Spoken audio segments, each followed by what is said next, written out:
256 feet cutout of the country. So అత్యంత ఎత్తైన cutout. So ఇప్పటికే భారతదేశంలో రికార్డ్ సాధించింది. ఇది వరల్డ్ వైడ్ రికార్డ్. ఇంకా సేపట్లో అందుకోబోతుందని చెప్పుకోవచ్చు definitely.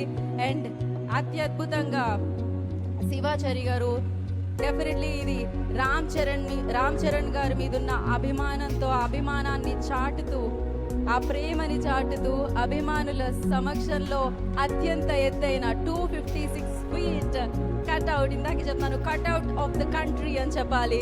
And not only country, ఇంకాసేపట్లో వరల్డ్ అవ్వబోతుంది.